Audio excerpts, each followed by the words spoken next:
Edaran Rektor nomor 5 tahun 2022 boleh online. Nah, kira-kira apakah ada di antara Anda ini yang posisinya itu tidak di Semarang? Ada tidak?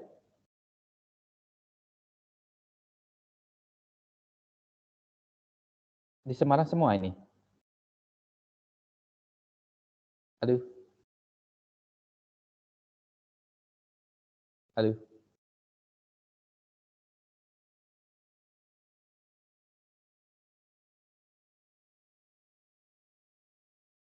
halo adik-adik. Ada Pak, ada yang nggak di Semarang Pak, saya Oh, oh, di mana Dik posisi, Dik? di Boyolali Pak. Oh, di Boyolali, oh dekat lah ya. Iya. Adakah misalkan yang di Jakarta ataupun di luar Jawa gitu?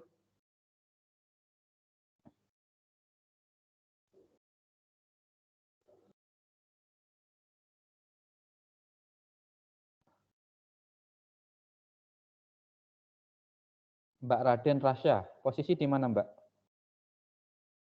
Iya, selamat pagi Pak Munadi. Saya di Semarang, Pak. Di Semarang. Kemudian Mas Iya. Bagus juga?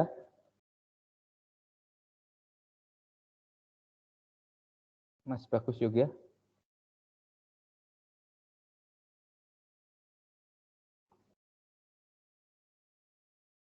Kemudian Cucu Baktiar Ahmad, di mana Dik posisi? Saya masih di Semarang Pak, cuman kebetulan nanti saya magang Merdeka Pak, jadi di posisi di Klaten Pak. Oh, posisi magang kampus Merdeka apa Dik yang dilakukan? Saya kebetulan di manufacturing engineer Pak. Di perusahaan apa? Di Danone Pak. Danone. Oke, intinya gini Dek, mungkin saya tidak akan, ya memang Anda semester 7 boleh itu ya, boleh apa namanya, online, tetapi rencana saya mungkin dalam 14 kali pertemuan nanti, mungkin setidaknya 3 atau berapa kali kita ketemuan offline. Jadi misalkan ada yang rumahnya di luar Jawa ataupun misalkan tidak di Semarang, itu boleh online.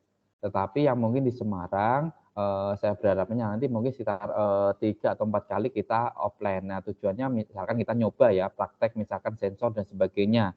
Nah, itu kan lebih baik kalau kita offline. Sehingga itu hanya sifatnya adalah sunnah, tetapi yang wajibnya Anda tetap absennya adalah online. Karena memang surat edaran rektor seperti itu. Tetapi tadi yang saya sampaikan, saya berharapnya nanti mungkin setelah 3 atau 4 kali pertemuan kita adakan secara offline. Alhamdulillah ruang juga sudah dapat ada di B03. Jadi prinsipnya itu ada bukan tambahan tetapi sunnah saja. Ya, kalau misalkan tadi yang ada magang, kemudian yang rumahnya di jauh, misalnya Jakarta, kemudian saat ini di Semarang, ya silahkan aja nanti apa namanya kayak hybrid gitu, ya. Itu yang pertama. Kemudian yang kedua, ini adalah silabus mekatronika. Nah, buku yang dipakai itu adalah Bolton, Mechatronic Electronic Control System in Mechanical and Electrical Engineering. Nah, kemudian buku yang kedua adalah Principle and Application. Kemudian buku yang ketiga milik Alciator itu adalah Introduction to Mechanic and Measurement System. Ya, sebenarnya cukup. Ini ada beberapa soft copy-nya kalau nggak salah. Bolton juga ada. Kalau tidak ya Anda nanti Pak dari slide saya pun sudah cukup. Nah, terkait dengan grading nanti menyesuaikan saja, terutama memang saya usahakan nanti mid test sama final test itu komposisinya adalah 25-25. Ya, tentunya nanti ada tugas, kuis ataupun project. Nah, project itu biasanya saya mengajarin penggunaan sensor, habis itu Anda mencoba. Nah, misalkan project kecil lah ya, kecil, sehingga nanti Anda di mekatronika itu tidak hanya teori saja yang Anda peroleh, tetapi juga ada prakteknya. Karena mekatronik itu kan sesuatu yang kaitannya dengan mekanik sama elektronik. Nah, itu harus setidaknya Anda, walaupun Anda misalkan nanti tugas akhirnya ada di apa namanya di bidang konversi ataupun bidang di perancangan, ya setidaknya paham dasar-dasar misalkan terkait mekatronik. Karena memang saat ini banyak apa namanya tugas akhir, tesis, penelitian dan sebagainya itu sudah terkait dengan digital elektronik ya.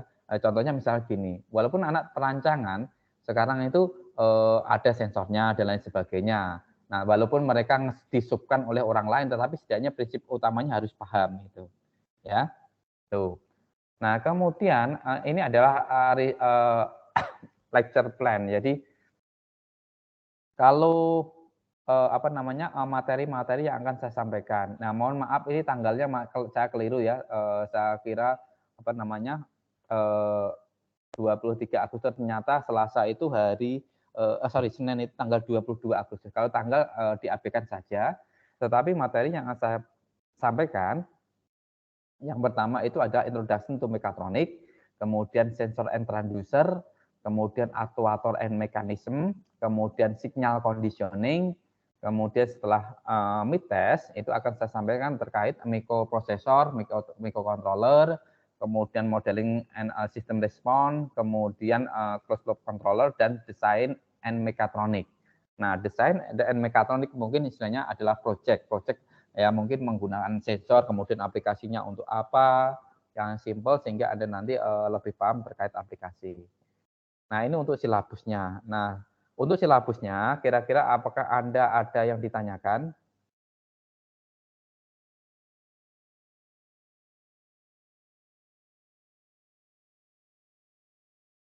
Ada yang ditanyakan adik-adik terkait dengan silabus dan sebagainya? Saya Pak, izin bertanya Pak. Ya, silakan Mas. Untuk buku referensinya itu nanti Bapaknya pakai yang lebih ke mana ya Pak ya? Yang mekanik electric control system in mechanical electric engineering. Jadi ada urutannya Mas ini. Yang pertama aja, Bolton, yang milik Bolton aja. Jadi urutannya ini yang utama gitu, ya. Ada lagi Mas?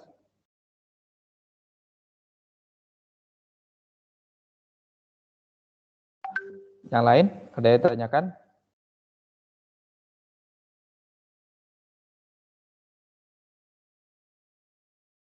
Nggak ada? Oke, kalau tidak ada mungkin saya akan stop dulu. Saya akan bukakan materinya sebentar.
Sudah muncul di monitor adik-adik? Halo? Sudah Pak. Sudah Pak. Oke. Mekatronik. Jadi pertama kali mekatronik itu dikemukakan oleh namanya Kokuchi. Jadi beliau itu adalah presiden Yasakawa Electric Geoda Company di Tokyo. Nah, dulu ada kalau anak orang-orang teknik mesin kontrol dan orang electrical itu biasanya bergabung dengan namanya AEEE, Asosiasi Electrical and Control. Nah, itu disampaikan pada waktu seminar. Nah, pertama kali disampaikan mekatronik itu gabungan dari kata mekanik dan elektronik. Jadi diambil meka dan tronik. Nah, disebut dengan mekatronik. Nah, apa sih sebenarnya mekatronika itu? Ada berbagai banyak definisi ya, tetapi istilahnya kita tidak berkutat pada definisi itu. Mungkin salah satu definisi yang bisa dipakai adalah bahwa mekatronika itu adalah integrasi sinergi dari sensor, aktuator, pengondisian signal, electrical daya, pemrograman, dan hardware, ya, untuk mengelola kompleksitas, ketidakpastian, dan komunikasi sistem rekayasa. Jadi gabungan beberapa komponen electrical, hardware, software, pemrograman untuk membuat sistem rekayasa. Jadi itu adalah kita belajar mekatronika. Nah, apa ilmu yang harus dibutuhkan dalam belajar mekatronika?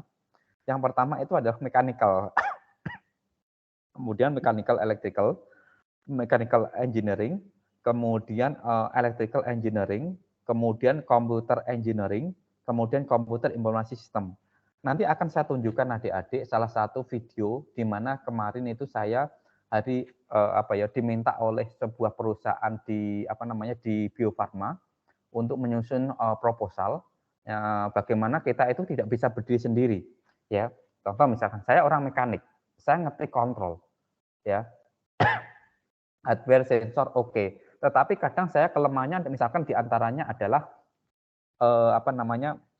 aplikasi untuk handphone. Nah, padahal sementara ini dunia IoT, dunia digital itu sudah menggunakan smart handphone, IoT dan lain sebagainya, ya. Nanti bagian akhir nanti akan saya tunjukkan, ya. Kemudian sistem mekatronika itu dibagi menjadi konsep mekanik, sensor dan aktuator, sistem kontrol, kemudian komputer and sistem logic, kemudian piranti lunak. Nah, dari hal ini ada gabungan dari komponen-komponen elektronika. Nah, pertanyaannya bahwa mekatronika tadi itu gabungan dari mekanik dan elektronik. Nah, di beberapa perguruan tinggi mekatronika itu ada prodinya. Di beberapa universitas di luar negeri pun ada ada prodinya. Contoh kalau di Semarang itu misalkan Unika Sudio Pranoto itu bukan di bawah mekatronikanya, bukan di bawah mesin, tetapi dia sudah berdiri sendiri. Nah, sudah berdiri sendiri. Nah, kemudian prodi apa yang mempelajari mata kuliah mekatronika ini? Ada teknik mesin, ada teknik elektro. Kemudian yang tidak kalah prodi lainnya mempelajari ini adalah teknik fisika. Nah, jadi di teknik fisika itu mempelajari mekatronika ini. Jadi kalau misalkan Anda nanti lanjut itu S2 ya misalkan ya, atau ada adik Anda atau saudara Anda, sebenarnya salah satu prodi yang mempelajari banyak ilmu teknik itu adalah teknik fisika. Ya, teknik fisika. Bayangan saya dulu sebelum tahu, teknik fisika itu adalah suatu prodi yang mempelajari prinsip-prinsip mekanika saja atau prinsip fisika saja. Ternyata tidak. Misalkan contoh PLC itu dipelajari di teknik mesin, di teknik elektro, dan di teknik fisika. Ya, kemudian itu PLC, HMI, Human Machine Interface, itu pun sama. Jadi memang ada beberapa irisan antar prodi di mana mempelajari suatu topik, tapi biasanya kajiannya juga berbeda. Contoh misalkan orang mekanik, orang mesin mempelajari mekatronika itu biasanya aspek mekaniknya dulu, baru ke aspek sensor. Nah, tetapi kalau teman-teman dari elektro, dia mekaniknya tidak kuat, tetapi dia mempelajari adalah pengondisian sinyal. Jadi kalau kita mengambil data dari sensor, ya data dari sensor itu besarannya, arus atau tegangannya itu kecil sekali. Ya, misalkan 0,1 volt gitu. Nah, agar data sinyal ini bisa diproses, maka dibutuhkan penguat sinyal atau op-amp namanya. Op-amp ya. Operational amplifier. Jadi penguatan sinyal. Nah, ini biasanya kalau anak mesin ya serius dikontrol itu akan mempelajari, tetapi biasanya kalau di teknik elektro itu sudah umum, mereka akan mempelajari. Ya, jadi ada penguatan masing-masing bagian walaupun dalam konteks mekatronikanya gitu. Jadi itu yang anak mesin sama kemudian anak elektro. Nah, bagaimana anak-anak dari teknik fisika beda lagi juga gitu. Ya. Jadi ada memang beberapa komponen dari mekatronika ini bagian-bagian yang dipelajari oleh anak teknik mesin, anak teknik elektro, kemudian anak teknik fisika. Ya. Nah, bagaimana sebenarnya kita merealisasikan produk dalam sebuah mekatronika? Jadi yang pertama kita mendesain sistem mekanik. Nah, sistem mekanik kalau Anda belajar, saya nggak tahu sekarang masih ada atau enggak ya, elemen mesin masih ada atau tidak? Elemen mesin. Masih, Pak.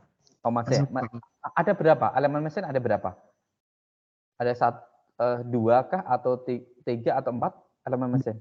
2, Pak. Oh, 2. Ya, kalau dulu sampai 3.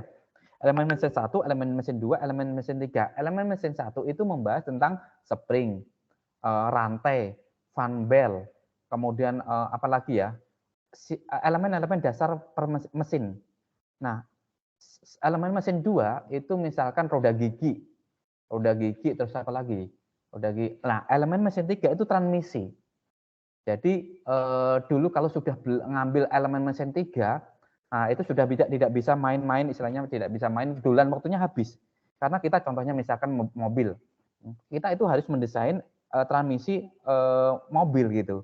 Kalau dulu mungkin zaman saya adalah mobil-mobil Chery, Kijang, kemudian apa lagi ya, ya sistem transmisi lah ya. Nah itu di elemen mesin 3. Nah, tetapi sekarang itu kan menggunakan software misalkan AutoCAD ataupun SolidWorks atau ProInk atau CATIA atau ANSYS itu kan sangat mudah gitu.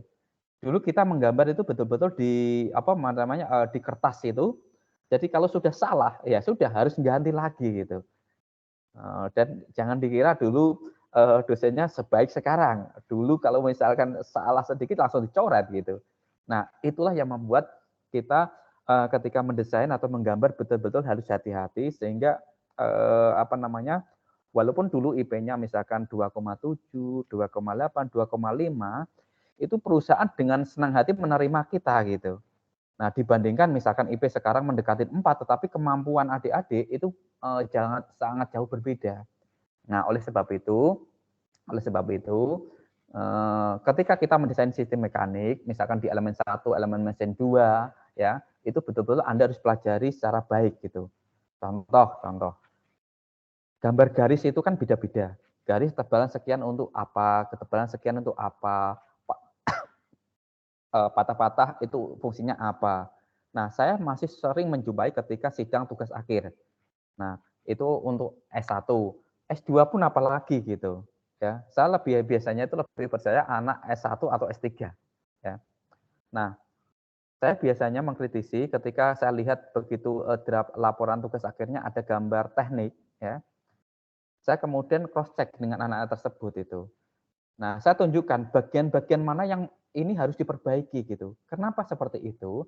Anda lulus nanti adalah sarjana teknik mesin, ya, seorang engineer atau kalau bahasa dulunya adalah insinyur. Nah, tetapi ketika menggambar teknik, gambar teknik jadi, ketika dibawa ke manufaktur atau bengkel, itu nggak murni gitu. Nggak murni itu artinya nggak bisa dibuat gitu. Contoh misalkan, ya, ketika Anda buat as atau poros ya, kemudian ada bearing. Nah, di situ kalau orang tahu di lapangan, maka harus ada keterangan mengenai toleransi. Ya, asnya itu toleransi berapa plus berapa mili.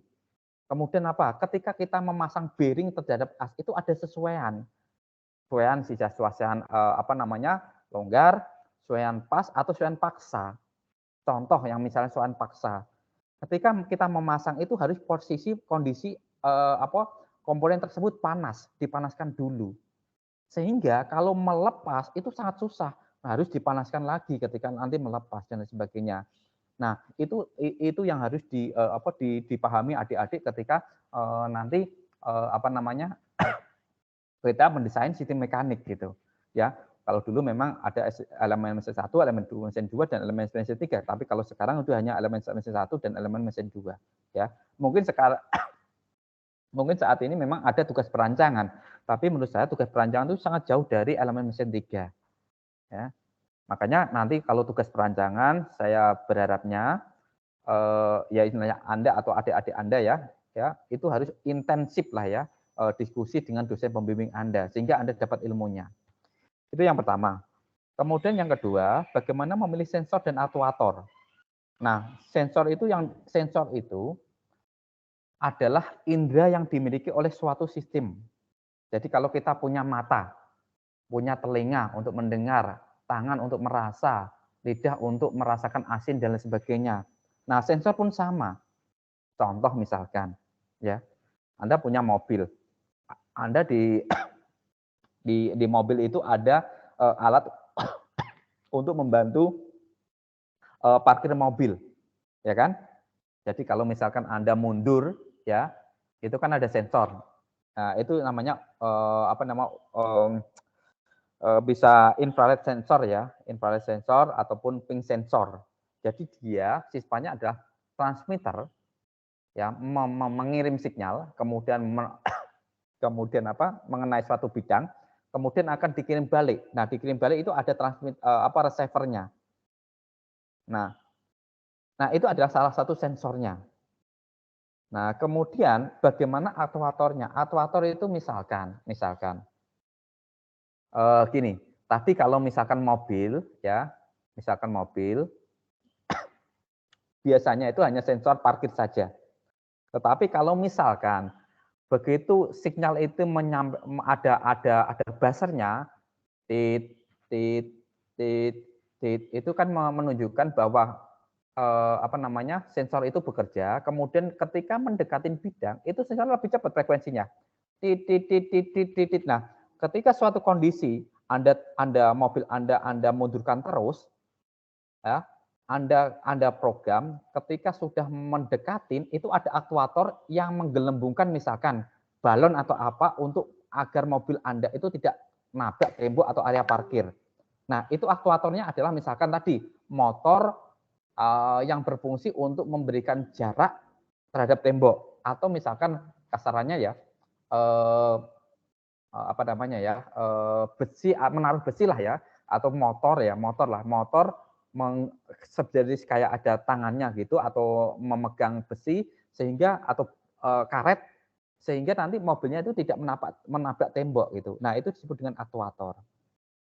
Nah, kemudian baru kita mendesain pengondisian signal. Pengondisian signal itu kalau kita belajar menggunakan microcontroller bisa misalnya Arduino, Raspberry, STM32 ataupun NI Myrio.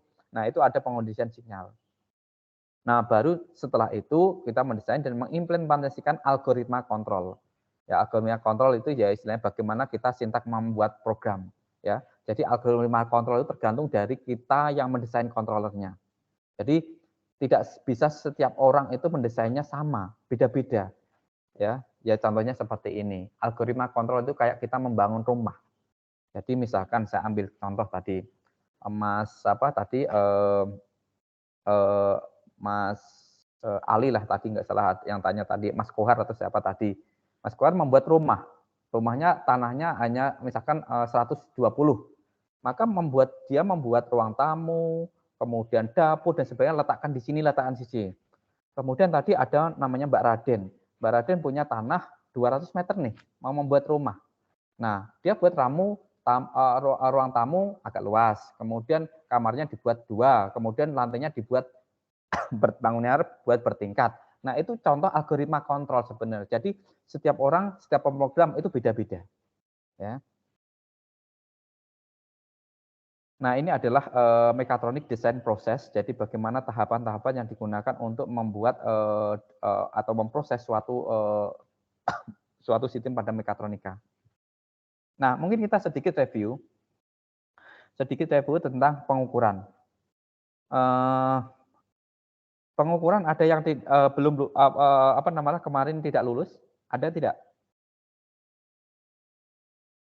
Halo? Lulus semua? Halo?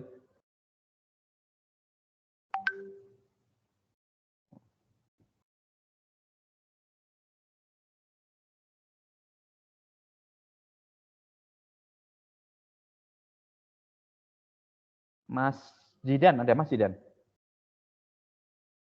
Halo? Hadir, Pak. Pengukuran dapat apa, Mas?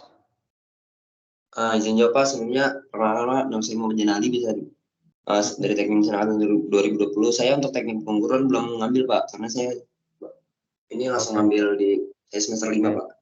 Zidan belum. Reza, Ya. Muhammad Reza Assalam.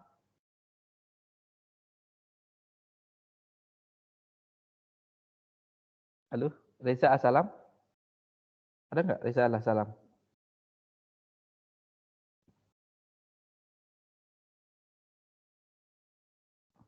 Oke, nggak ada. Ini nggak ikut tapi minta diabsenin. Gimana toh? Arfian Dwi Prasetyo. Arfian Ya, ada? Pak. Dapat Ada, apa Pak. di pengukuran? Kalau nggak salah B, Pak.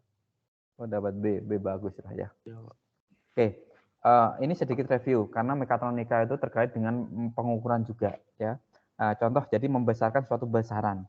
Jadi kalau misalkan kita bilang tinggi gedung itu 30. Tinggi gedung itu 30 orang. Ya, 30 orang. Orang itu kan beda-beda. Nah, oleh sebab itu kita butuh namanya skala atau standar, ya. Nah, kita samakan persepsinya, tinggi gedung itu 30 meter.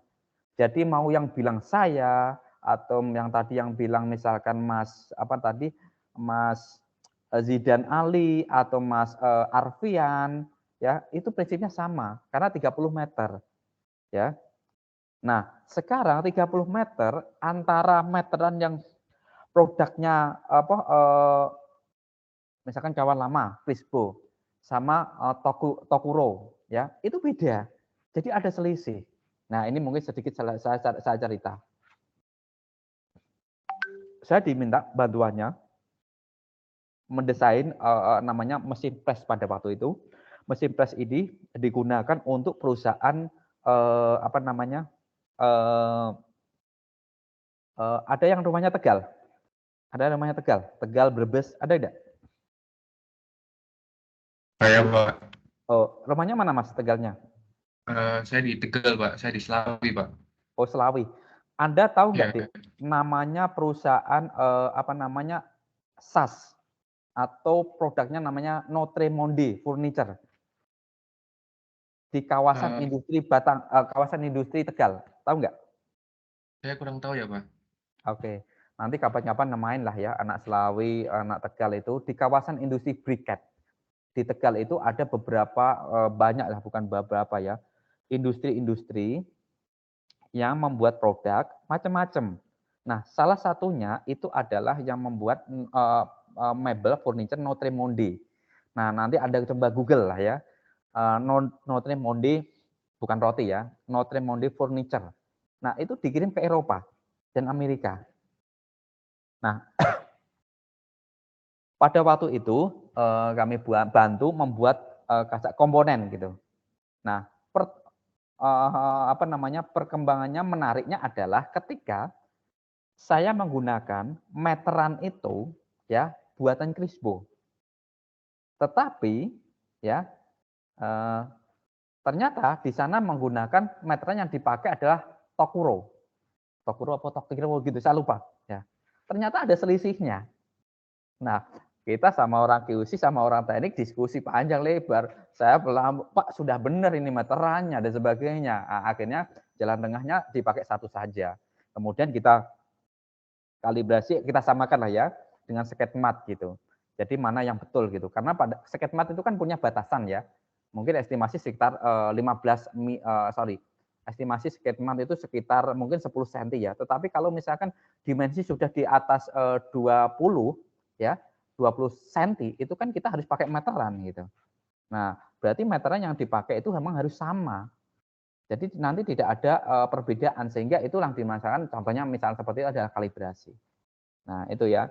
Jadi itu ada pengukurannya. Jadi konsepnya sama. Kemudian instrumennya apa? Instrumennya itu adalah alat yang dapat mengubah variabel fisik dengan physical variable ke dalam sebuah bentuk yang dapat direkam atau diukur. Contohnya apa tadi? Meteran atau penggaris. Nah, contoh misalkan ya, saya punya bolpen. Anda punya bolpen. Saya bilang, bolpennya ini panjangnya berapa? Kan tidak bisa kita menentukan. Oh, ini 1 jengkal, Pak. Oh, satu 2 jari, Pak. Nggak bisa. Nah, alat bantunya apa instrumennya? Penggaris misalkan. Oh ternyata begitu dihitung dengan penggaris, ternyata misalkan ini 20 cm. Nah, antara Mas Ali sama Mas Afian tadi sama nanti. Jadi itu adalah mampu apa ya? Kesamaan dalam pengukuran gitu. Nah, itu konsep yang dijalankan pada ISO 9002. ISO 9002 itu terkait dengan kualitas atau produk atau mutu. Jadi maksud saya gini, Apple lah ya, Apple. Handphone Anda itu contohnya misalnya iPhone. Nah, saya tanya, pabriknya iPhone sekarang di mana? Ada yang tahu? Ada yang tahu nggak? Pabriknya yang membuat iPhone. Di mana, Dek? Cina, Pak. Ah, Cina. Nah, pertanyaan saya, lanjut lagi, apakah semua komponen itu dibuat di Cina? Atau semua komponen dibuat di Cina atau tidak? Sepertinya tidak, Pak. Nah, tidak. Artinya apa? Kenapa contohnya dibuat Cina? Karena apa? Tenaga buruh murah. Ya. Kemudian tenaga buruh di Cina itu tidak seperti di Indonesia. Tidak akan demo. Demo bisa ditembak. Nah, sementara komponen itu bisa dibuat oleh perusahaan yang lain selain dari Cina, tetapi dimensinya harus sesuai. Nah, untuk membuat benda yang dimensi sesuai itu bisa butuh alat ukur. Nah, sehingga misalkan dibuat misalnya di Filipina atau Malaysia ataupun Indonesia, tinggal nanti diekspor ke Cina. Cina mereka assembly dan lain sebagainya. Nah, disitulah butuh instrumen. Nah, gambarannya seperti itu, Dek. Jadi bahwa di sistem pengukuran itu bukan hanya Anda bisa mengukur, ya, tetapi alatnya, instrumennya apa. Nah, itu penting. Ya, ketika Anda biasanya nanti interview pekerjaan dan sebagainya, itu seorang engineer itu penting, Dek. Ya. Nah, kemudian saya lanjutkan. Ini adalah model instrumen bagaimana kita mendapatkan Oke, sebentar. Ini saya stop dulu. Saya bantu untuk share screen itu lagi ya, sebentar. Absensi ya. Nanti. Sebentar.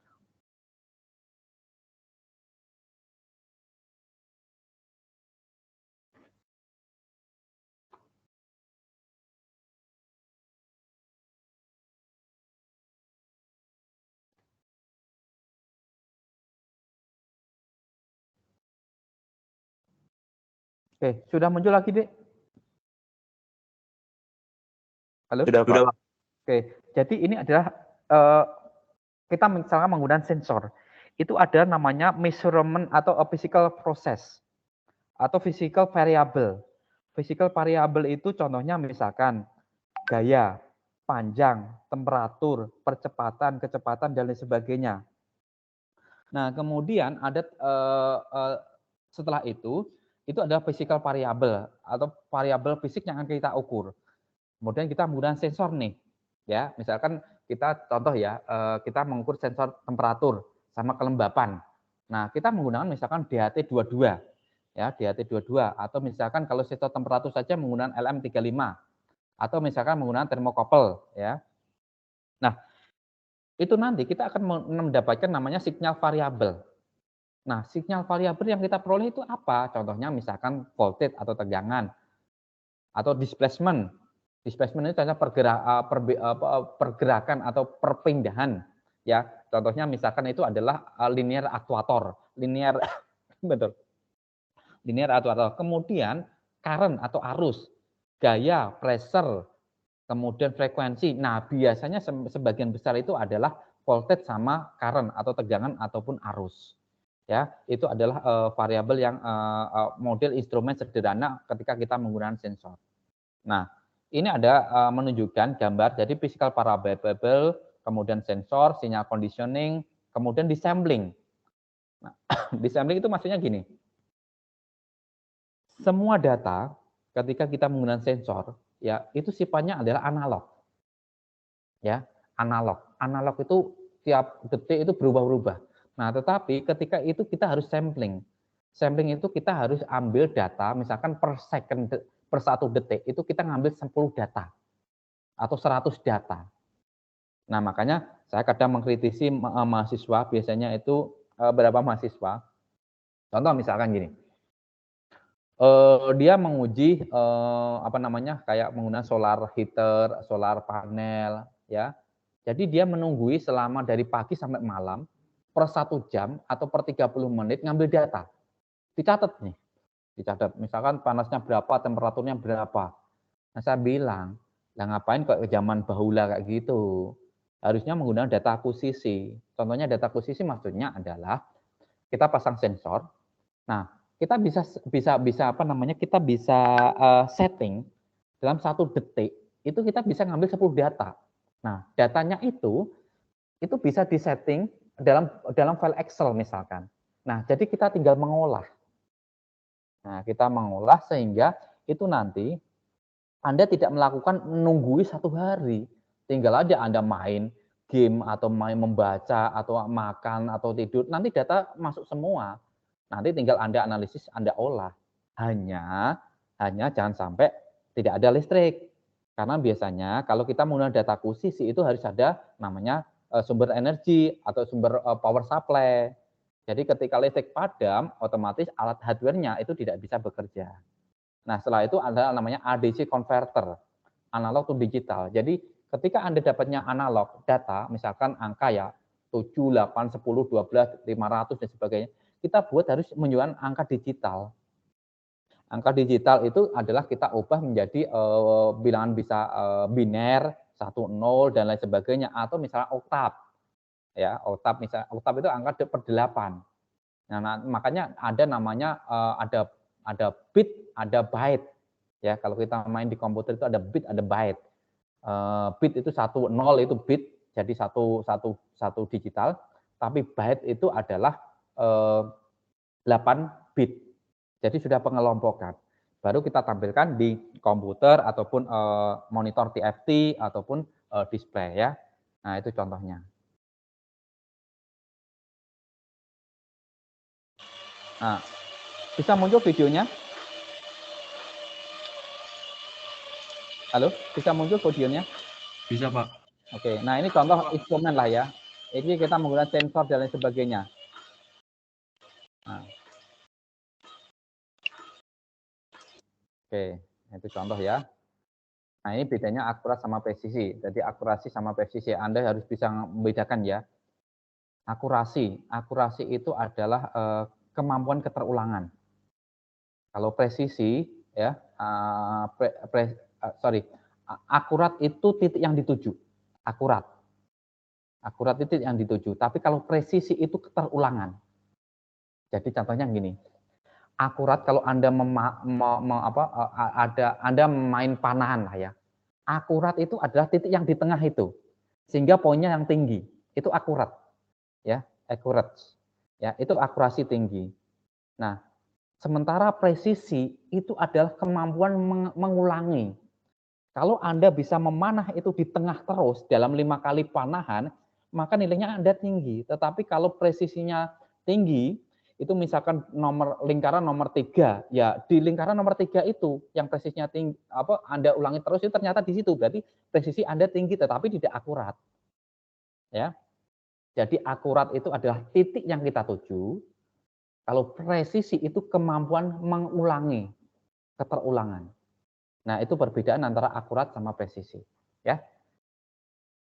Oke, kemudian nah, ini adalah contoh pengukuran. Jadi tematik kemungkinan kita menggunakan thermocouple, kemudian amplifier, kemudian LED display.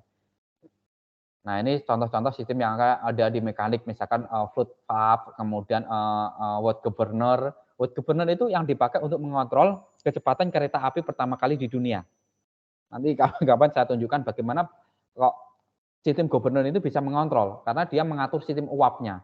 Uapnya dikorelasikan dengan kecepatan, posisi valve. Kemudian ada termostat dan lain sebagainya. Oke, itu kemudian ini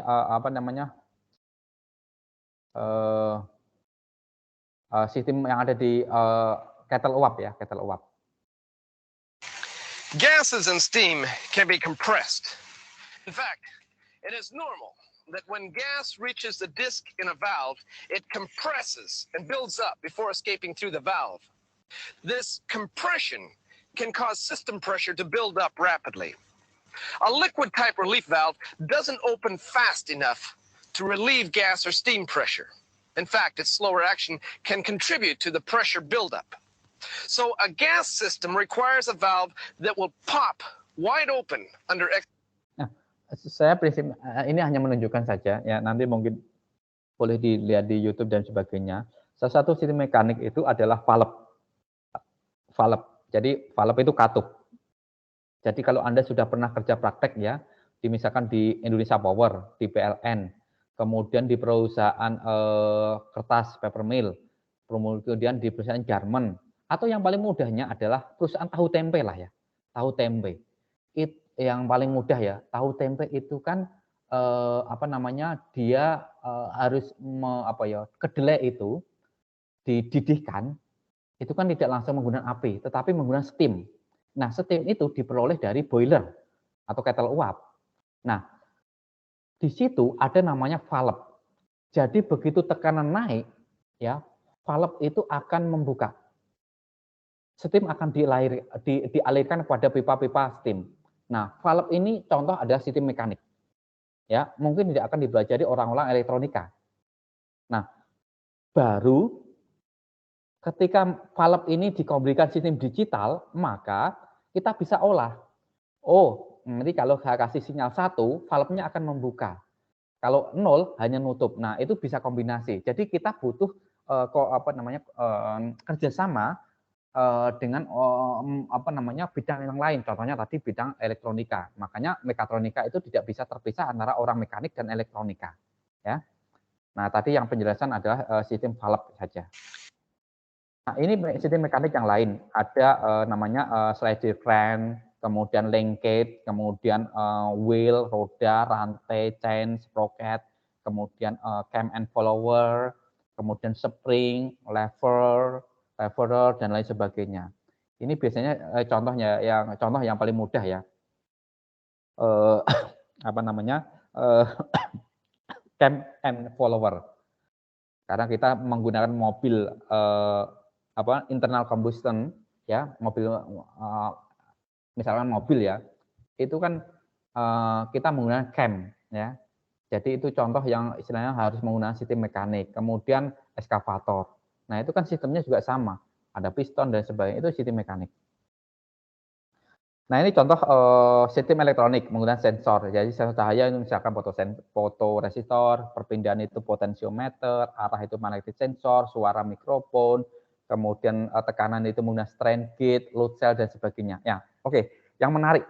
Nah, baru saja saya oprek itu hampir 2 bulan. Ada yang pernah mencoba load cell? Sensor load cell, ada pernah nyoba? Nggak ada? Oke. Jadi gini, kendaraan berat ya, itu jalan Pantura, itu tiap tahun rusak. Kalau yang rusak, itu paling enak itu adalah kontraktornya. Tiap tahun dapat pekerjaan. Tetapi dari anggaran negara, uangnya itu habis terus. Itu yang pertama. Kemudian yang kedua, yang paling orang tidak sukai adalah rumah-rumah di daerah situ. Pertama, jalannya ditambah tinggi, selokannya nggak dikeduk atau diperdalam. Akibatnya apa? Rumahnya itu semakin pendek. Nah, sebenarnya rusaknya jalan itu kenapa toh? Apakah kualitas aspalnya atau tonase kendaraan yang berlebihan? Nah, pada waktu itu saya diminta oleh Dinas Perhubungan. Nah, Dinas Perhubungan kalau dulu itu ada namanya jembatan timbang. Ya, truk-truk itu masuk di situ ditimbang. Tonasenya berapa nih? Nah, kalau di luar negeri, kalau tonasenya berlebih, langsung kasarannya kendaraan itu tidak boleh lewat. Langsung kena sanksi. SIM bisa diambil, perusahaannya bisa kena penalti atau denda. SIM sopirnya dilubangi. Lubangi itu menunjukkan berapa kali mereka melakukan pelanggaran. Kalau di Indonesia kan tidak. Ya kan? Nah, itu dari perlakuan. Nah, harusnya ada sistem timbangan yang mengidentifikasi truk ini over tonnage atau tidak. Nah, saya pada waktu itu diajak diskusi, saya bilang, mudah saja Pak, itu kasih load cell saja, jadi tonnase berapa, nanti akan keluar alarm. Nah, tetapi pada waktu itu, proyek itu dihentikan karena beberapa timbangan jalan itu tidak dilanjutkan. Nah, akhirnya saya buat sendirilah ya, buat untuk memang aplikasinya adalah bukan untuk di sistem untuk jalan raya, tetapi saya pakai untuk pada waktu adalah ternak sapi, ya ternak sapi, sehingga sapi yang lewat itu nanti identifikasi beratnya berapa. Jadi ketika masang load cell itu ada itu deh, kayak jembatan Wheatstone. Jadi kita 4 rangkai jadi 1. Nah itu akan bagus daripada 2. Nanti kalau misalnya Anda tertarik, silakan boleh belajar bagaimana cara membuat timbangan digital itu dengan menggunakan load cell. Ya, simple kok ternyata. Tetapi memang butuh waktu effort pada waktu itu kami sekitar ya saya dibantu beberapa adik-adik 2 bulan lah kami risetnya itu. Oke, itu ya. Hello, this is Alex. Nah, ini contoh pressure sensor ya. Ini adalah mekatronika ya, mekatronika. Saya minta waktu mungkin 5 menit ya, kita break 5 menit dulu ya. Nanti saya lanjutkan ya, sebentar 5 menit saja.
Oke, halo adik-adik.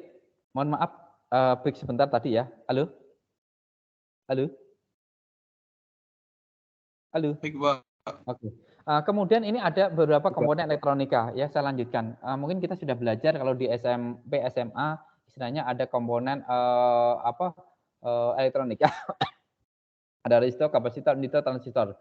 Kemudian elemen elektronika digunakan sebagai antarmuka, antar interface antara sensor elektronik dan aktuator ke elemen interface kontrol atau computing hardware. Ya. Kemudian nah ini ada interface kontrol misalkan ADC, DAC dan sebagainya.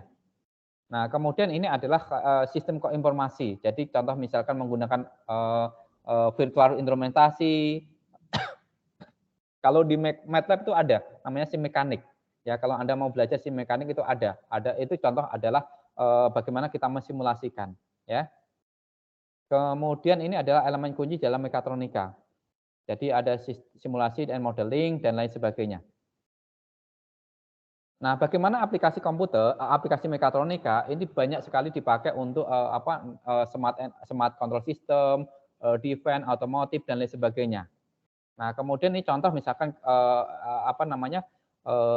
kontrol struktur gedung. Ya, kalau di Indonesia jarang gempa, tetapi misalkan kalau di Jepang, kemudian beberapa negara lain sering terjadi gempa. Ya, mungkin saya contohkan ya, Oke, ini ada video. Nah, ini misalkan ada gempa nih. Nah, Anda bisa lihat nih, gambar sebelah kiri sama gambar sebelah kanan. Nah, kalau gambar sebelah kiri itu adalah full menggunakan konstruksi saja. Ya. Konstruksi saja. Jadi orang sipil saja. Tetapi gambar yang kedua, B itu adalah sudah menerapkan teknologi agar walaupun ada gempa itu tidak akan masalah.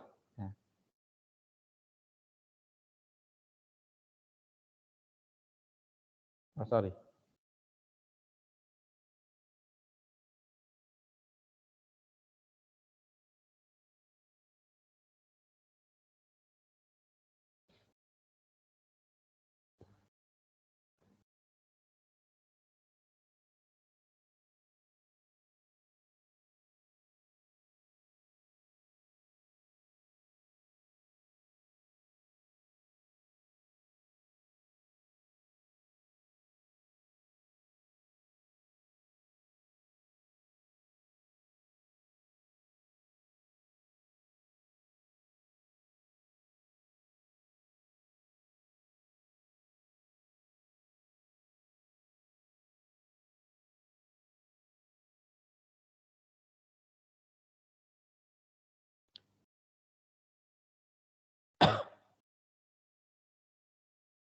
Nah, kemudian ini home automation. Jadi kalau kita sudah menerapkan teknologi ini misalnya untuk mengontrol rumah dan lain sebagainya banyak sekali.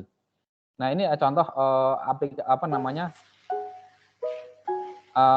home security yang mungkin pernah kita buat ya.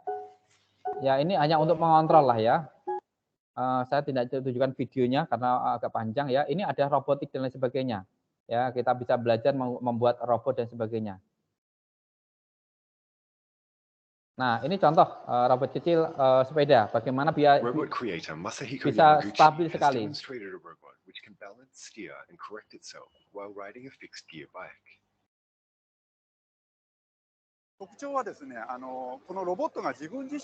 Nah, ini sangat stabil sekali ya. Oh. Oke.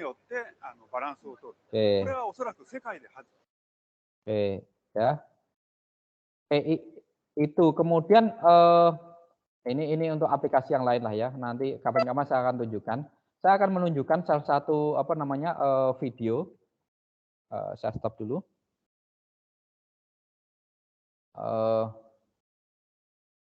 Sebentar. Jadi ini adalah ketika saya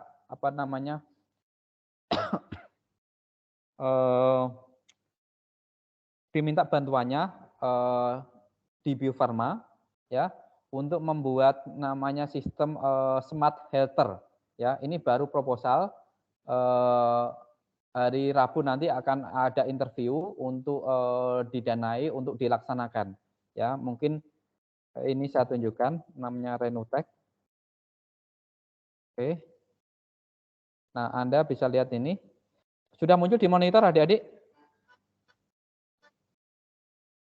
Belum. Belum, sudah? Pak. Oh, belum ya? Oh, sebentar saya full.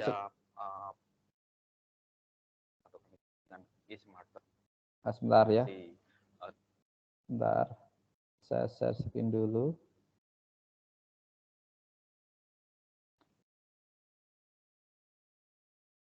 Oke.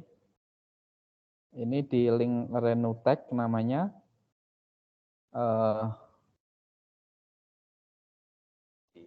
Rispro dari Universitas Diponegoro terkait dengan topik penelitian smart shelter monitoring untuk kesehatan kuda. Kami mengajukan proposal dengan judul Integrated Smart Shelter atau kami sebut dengan e-smarter dalam pemanfaatan artificial intelligence dan Internet of Things untuk sistem monitoring kuda.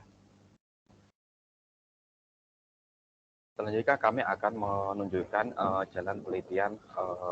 Oke, saya singkat-singkat saja ya. Jadi ini intinya adalah bahwa kuda itu ternyata yang menghasilkan antiserum. Ya. Nah, ada kematian kuda itu lumayan besar, 35% per tahun. Nah, antisera ini diproduksi yang berasal dari plasma kuda. Nah, tentunya kuda yang baik, sehat, dan produktif itu bisa menghasilkan plasma sehat yang baik pula. Nah, oleh sebab itu, kesehatan kuda itu menjadi prioritas utama. Nah, tanda-tanda kesehatan kuda itu bisa diperoleh ataupun didapatkan dari tanda-tanda vitalnya. Misalkan frekuensi respirasi, kemudian detak jantung, kemudian juga temperatur tubuh. Oke, saya percepat saja ya. Peroleh di Bio Farma bahwa terdapat beberapa per tahun itu sekitar 30,12. Ini 13%. dia ternyata sakit kembung atau kolik namanya. Itu data kematian tertinggi, di mana kematian mencapai sampai 44%. Pada tahun 2021, sebagai tahun terakhir, tingkat kematian adalah 35%. Nah, dari data tersebut menunjukkan bahwa kesembuhan per tahun itu sekitar 15,38% atau 7 ekor per tahun. Nah, kita ketahui bahwa Bio Farma memiliki jumlah kuda sekitar 200. Tentunya akan pikir sama. Nah, apa yang akan kami lakukan terkait monitoring yang terintegrasi antar jumlah kematian peternakan. Nah, ini namanya roadmap-nya, roadmap penelitian. Alat monitoring kandang ayam. Bentar. Tim kami juga mengembangkan mobile net. Nah, ini namanya perkembangan mekatronika terkait dengan IoT. Jadi alat dimanapun kita bisa kontrol ini. Nah, agar peternak Indonesia bisa maju dan menggunakan alat-alat produksi dalam negeri dengan harga terjangkau, tidak harus impor dari luar negeri. Nah, selanjutnya proposal yang kami ajukan ke Rispro ini yang ada di Semarang. Kemudian pada tahun kedua kami akhirnya. Nah, ini ada alat yang kita create. Ini ada sensor-sensor dan sebagainya. Ya. Nah, mungkin contohnya adalah seperti ini. Saya tunjukkan aja langsung ya.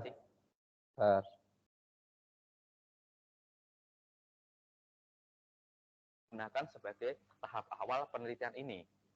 Kemudian publikasi. Ini adalah kami rasa ini beliau bidangnya ada. Nah, siapa peneliti yang saya ajak? Ini diantara dari tadi yang saya sampaikan. Kita tidak bisa mesin saja. Ini dari elektro, ada informatika, ada dari peternakan. Yang saya ajak dari mesin itu Pak Yoga.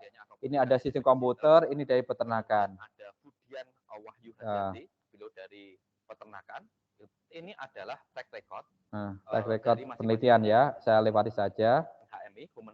Ini pun saya ajak beberapa mahasiswa, ya, mahasiswa yang kadang lulus, ada juga yang belum juga. Ini diantaranya, coba saya tunjukkan.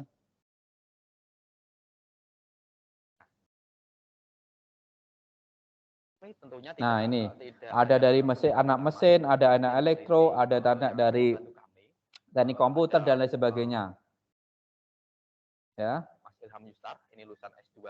Nah, saya tunjukkan yang video yang kita buat, desain. Bentar. Di mana tahun pertama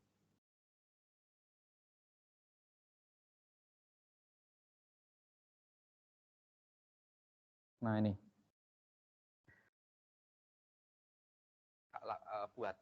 Nah, ini adalah aplikasi AI ini apa sebenarnya. namanya,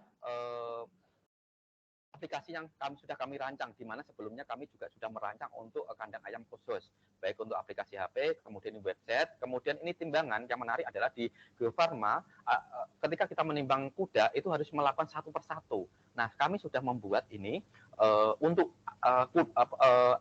kambing, ada 200 ekor kambing. Kami bantu membuat alat ini sehingga kami menggunakan RFID. Jadi kami hanya nantinya ke depannya hanya mengganti kerangka sama load cell saja. Load cell yang kami gunakan pada waktu itu ada 50 kilo kali 4, sehingga kami akan ganti sekitar 100 kilo 4 buah. Dan kemudian ini adalah datasheet yang akan kami lakukan. Kemudian ini adalah tahun kedua, kami akan, ini ambient sensor, sudah kami buat untuk kandang ayam, setidaknya hampir sama. Kemudian ini adalah prototipe e-smarter. Nah, ini adalah AI klasifikasi, di mana ketika kami kunjungan ke sana, kemudian kami olah coba, dan kami sudah bisa mengidentifikasi kuda, jumlah kuda, dan sebagainya. Kemudian ini adalah target output yang ketiga, sistem integrasi. Jadi kami ketika berkunjung, ini adalah kandang kuda, kemudian ini dalamnya, kemudian ini adalah tempat untuk kuda itu berinteraksi. Nah, di sini kandang-kandang kuda kami akan tempatkan ambient sensor. Data di sini, ini nanti akan kami masukkan ke dalam station ataupun pusat kontrol. Nah, tentunya agar kabel tidak terlalu banyak, kami menggunakan WSN, Wireless Sensor Network. Kami akan menggunakan LoRa. Nah, di sini data-data akan mudah, kemudian di website juga sudah ada. Nanti aplikasi menggunakan HP pun akan bisa kami buat. Nah, kemudian bagaimana anggaran biaya? Pada prinsipnya, anggaran biaya kami mengikuti yang yang diberikan oleh LPDP. Jadi biaya ini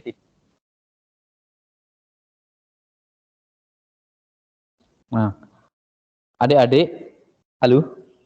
Nah, pada prinsipnya sebenarnya beberapa video itu saya unggah di link ini, adik-adik. Jadi kalau misalkan Anda tertarik, ya, di sini ada juga mungkin TA-TA, ya. Contohnya misalkan ini. Ini ada supernumerary arm robot, ya. Jadi ini adalah link yang saya buat.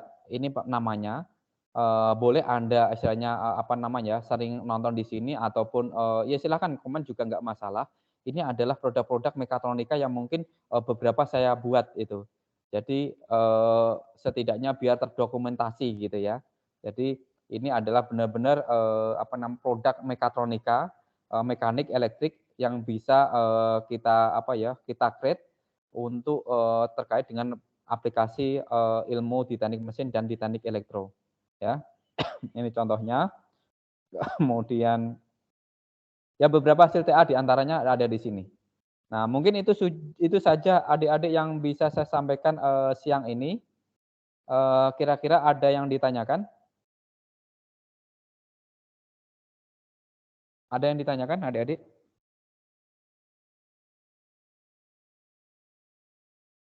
Halo?